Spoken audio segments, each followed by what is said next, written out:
Meski baru memiliki pemerintahan sendiri pada tahun 2001, Kota Batu ternyata menyimpan segudang kisah. Saat masa pemerintahan kolonial Belanda, kota ini pernah mendapat julukan Swiss kecil lantaran digunakan sebagai tempat peristirahatan bagi orang-orang Belanda. Ya, tak heran jika hingga saat ini Kota Batu selalu menjadi tujuan para pelancong untuk menghabiskan waktu liburnya. Nah, berikut ceritanya dalam segmen Sudut Kota.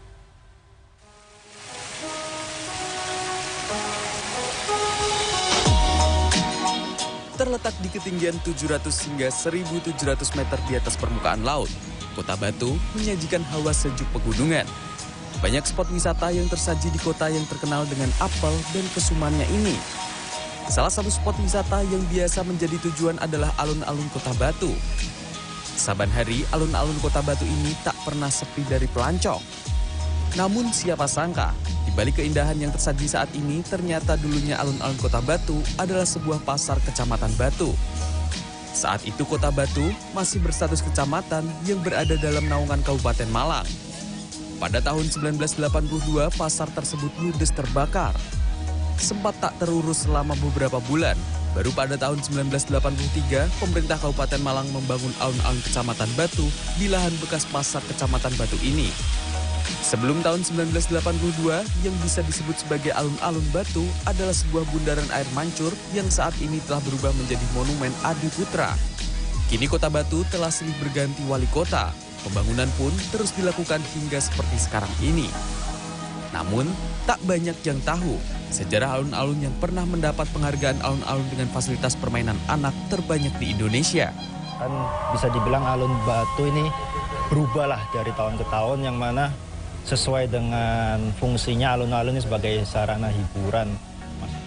Tak hanya memanjakan mata, alun-alun Kota Batu juga memanjakan lidah orang yang mengunjunginya lantaran dikelilingi sentra kuliner. Tak sekedar jajanan biasa, namun terdapat juga kuliner legenda.